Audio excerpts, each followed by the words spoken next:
the chair of the state Democratic Party, saying, with her words and her actions, we're going to support a socialist over an actual Democrat.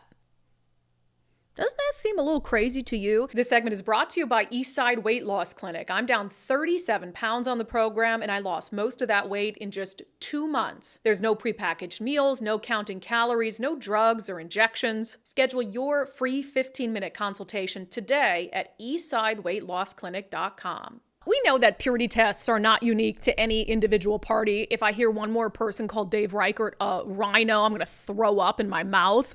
So certainly it happens with the Republicans, but I think that it's more consequential with the purity tests that are being applied to Democrats in Washington state. Why do I believe that? Well, because just by virtue of this being a blue state, Republicans and mainstream Republicans have traveled more to the center by and large. Most of our Republican candidates are moderates, but Democrats are in control in Washington. They're really good at winning elections in Washington because they have the voters to be able to do it. And so they kind of get to decide who they want to be as a party. And they have decided to be very far left, progressive, borderline socialist as a party. And when the Democratic Party, led by progressives and borderline socialists, when they decide to institute purity tests, what they end up doing are alienating reasonable, moderate, logically thinking Democrats who don't buy into some of these far left ideas and policies that have put the state in the position that it's in right now. So because Democrats and the Democratic Party are in control and they're pushing very far left candidates, it becomes a really serious thing when you talk about the purity test that they're applying. So let me preface this entire segment by saying I was really hard on the Seattle Times editorial board last week. I'm sure I will continue to be hard on the Seattle Times editorial board for their endorsements or lack thereof from now until November. But I'll give them credit. They did one thing right over the weekend, and they endorsed Andrea Suarez for State House of Representatives over a bona fide socialist in Sean Scott. So apparently that's the only time that the Seattle Times editorial board will make anything remotely resembling a rational decision, is when you have a Democrat facing an actual socialist. So they're like, well, there's no Republican in this race for us to vilify. It's two people on the left, but we can't, in good faith, endorse a socialist. So I guess it's Andrea Suarez. And they didn't even endorse Andrea Suarez before the primary. They endorsed someone else. But so they're recommending Andrea Suarez, of course, of We Heart Seattle, a good friend of the show, for the 43rd Legislative District, Position 2, which is Seattle. So we're talking about who's going to go represent Seattle in Olympia. Andrea Suarez, who spends all her days and nights fighting homelessness, helping people who are living on the streets, cleaning up encampments, or Sean Scott, a socialist who wants to defund police, who said that these riots and acts of civil unrest where they block freeways and the access to airport are a Pacific Northwest tradition that he is going to support continuing. So real crazy stuff here, right? So let's just read the Seattle Times editorial board's rationale here, shall we? Again, I'll give them a little credit for this, but it was a very easy decision to make, right? I mean, socialist or Andrea.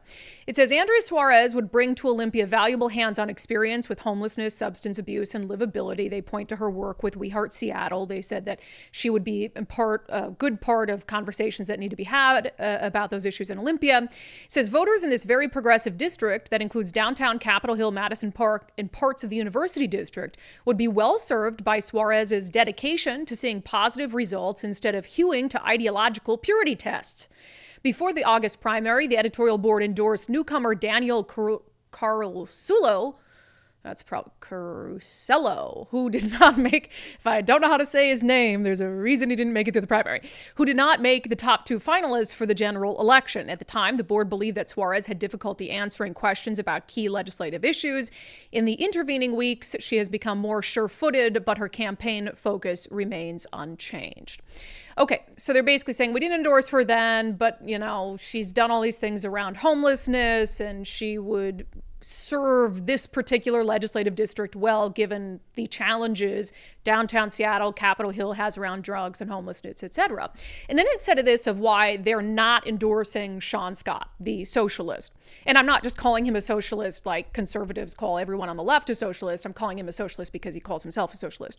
It says her opponent, Sean Scott, is endorsed by much of the Democratic establishment and Seattle's Democratic Socialists of America.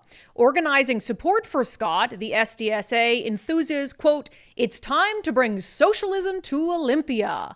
In 2021, Scott penned an opinion piece in Cascade PBS in support of abolishing the police, contending that reform efforts had failed. That's just one example of Scott's extreme positions on issues ranging from public safety to taxes.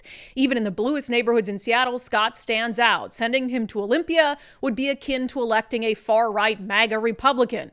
State politics don't need any more extremists. Suarez represents a solid choice who would ensure debate and dialogue are still part of our government. So that seems very rational, right?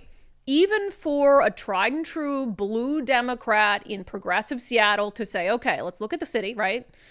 Do we choose a Democrat or do we choose a socialist?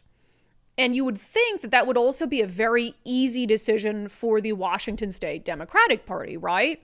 Like, do we choose someone who's sane, who has actually been out there helping on issues like homelessness and drugs, which are weak spots for the Democratic Party? Perhaps she could improve our response to that. Or do we support, again, a socialist? You can call yourself a democratic socialist, but when the socialists who are supporting you are saying, let's send him to Olympia so we can send socialism to Olympia, it's just a full-blown socialist. Or do you support a socialist who still is grasping onto this idea of abolishing the police and police defunding, despite the fact that we've seen that that was, and even talking about it, was a huge, huge mistake. Someone who supports the takeover of freeways, blocking of airports, et cetera, et cetera. Well, if you are the chair of the Washington State Democratic Party, Shasti Conrad, of course, you side with the socialist. And not only do you side with the socialist, you block the Democratic candidate on social media. Yeah, that's right. Over the weekend, Shasti Conrad, the very far left chair of the Washington State Democratic Party, blocked the Seattle Times endorsed actual Democrat in the race for the 43rd legislative district. Now, I'll say Shasti Conrad has a long history of extremism. You might recall that in the last race for Seattle City Attorney, she supported the campaign of Nicole Thomas Kennedy, who was a police abolitionist, a democratic socialist, who had said all sorts of horrible things about the police, calling them KK killer cops, celebrating acts of arson and violent extremism. And because she was running against Davidson, who at the time had changed from Democrat to Republican, Shasti Conrad decided, well, can't have a Republican, so I'm going to prop up a clearly dangerous, clearly extremist candidate because that's just closer to who I am. But I think it's significant. So here you have, again, the chair of the state Democratic Party saying, with her words and her actions, we're going to support a socialist over an actual Democrat. Doesn't that seem a little crazy to you? So we'd seen this over the weekend and thought, what was the genesis of this? Like, I don't know, maybe Andrea Suarez said something mean to her on X. Maybe Andrea Suarez was personally attacking her or something. And there's reason to explain beyond just policy disagreements why the chair of the Washington State Democratic Party would block a Democratic candidate on social media. Well, this is what immediately led up to the blocking. Andrea Suarez tweeted out this: "I am the real Democrat in this race. My opponent and his supporters hold positions on the fringe." And in it, she linked to her campaign website, where she wrote a little blog post on the website called "Radical Politics, Distorted Perceptions." I'll read just a portion of it. She said, "I'm the real Democrat in this race. My opponent and his supporters hold positions on the fringe. There is a wide income demographic in the 43rd district. This fact should not be used to divide us. The majority of voters support a social safety net and demonstrate this by regularly approving tax measures and voting for Democrats. That is where I stand. On the other hand, my opponent Sean Scott and his supporters advocate political ideas from the fringe. It is from there that they accuse me of being a Republican. I am a twice elected Democrat precinct committee officer, but the truth is I am dismayed at the current fringe state of the local party organization. Does it represent the views of the majority of Democratic voters in this area?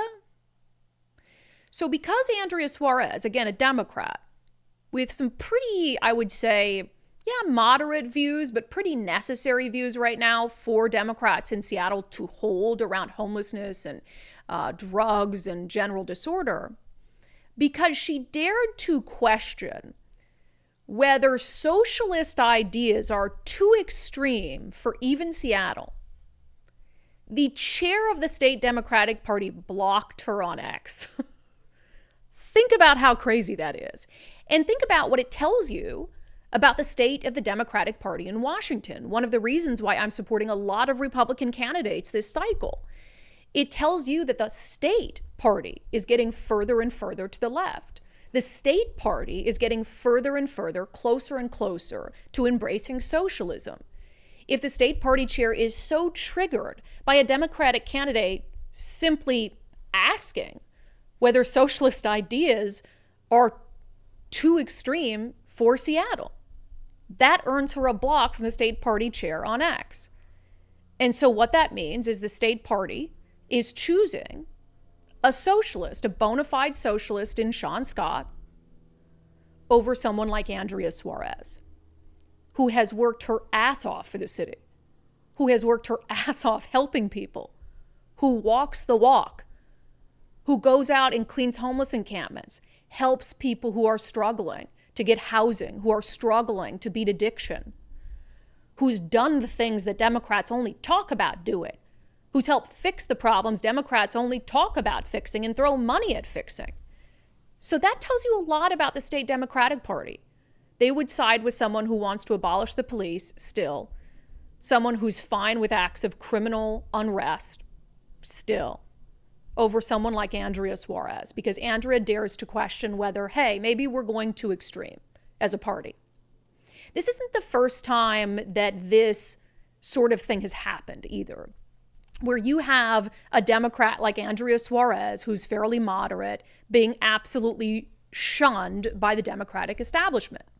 It happened in 2019 when now Seattle City Attorney Ann Davidson had just run a race for Seattle City Council. You remember, it's a race she lost.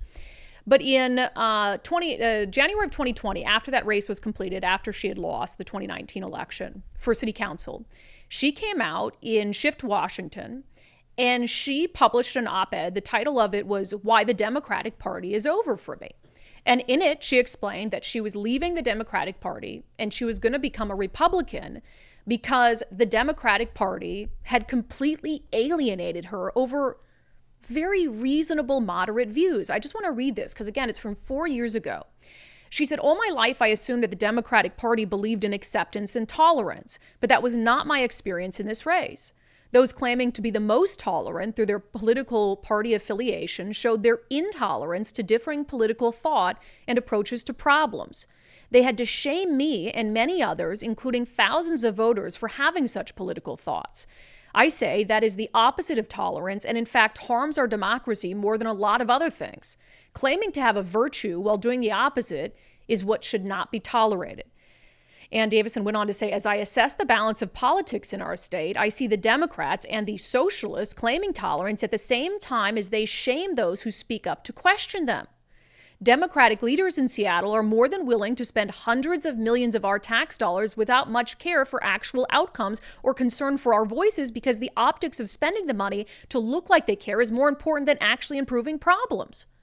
I see them demonize businesses, large and small, instead of bringing them openly to the table. Then I see the local Republican Party, which has openly accepted my liberal social views because they want a pragmatic leader who wants to work hard, bringing people together and focusing on solutions." That situation Ann Davidson found herself in 2019, 2020 in Seattle, and her decision to leave the Democratic Party sounds a lot like what's happening to Andrea Suarez right now. And you know, there's one consistency there, because who was the chair of the King County Democratic Party back when Ann Davidson wrote that? Any guesses? Shasti Conrad. Shasti Conrad was the chair of the King County Democratic Party before she became the chair of the Washington State Democratic Party. She shunned Ann Davidson for being pragmatic, for not being an ideologue, for actually talking about, no, it's not okay to leave people in homeless encampments on the street. No, it's not okay to let people inject needles in their arms. No, it's not okay to vilify the police. No, it's not okay to riot. She was shunned by the local Democratic Party, led by Shasti Conrad. And now, 4 years later, very similar situation, Andrea Suarez, who is saying many of the same things that need to be said, frankly, difficult truths about the Democratic Party, about the things the Democratic Party is and is not focusing on. Now she's being shunned to the point where she's being blocked on social media by the now chair of the Washington State Democratic Party, Shasti Conrad. So I think this is a moment for Democrats, especially Democrats who are reasonable, who see what's happening in Seattle, who understand socialism. Socialist candidates are not going to get us out of that mess, to demand better of the party officials who represent you. Do you want to be represented by someone like Shasti Conrad, who would throw a bona fide Democrat under the bus to support a socialist? I hope the answer is no. But if you don't stand up to her and other Democratic leaders like her, who are supporting fringe ideas and vilifying reasonable Democrats, then you can already see the direction that your party is going and that it's going to continue to go. And at some point, there's going to be a whiplash and there's going to be a backlash. It might take 5 years, it might take 10 years. But if you want to see Washington State become a Republican state, if you want to see Washington State go purple and then red within our lifetimes, continue to support leaders in the Democratic Party like Shasti Conrad. Because you already saw Ann Davidson become a Republican. I think that Andrea Suarez could take a similar route, if not leaving the Democratic Party after the way it's treated her. So that's my challenge to you. If you want to see Washington State become purple then red as Democrats, continue to be led by people like Shasti Conrad.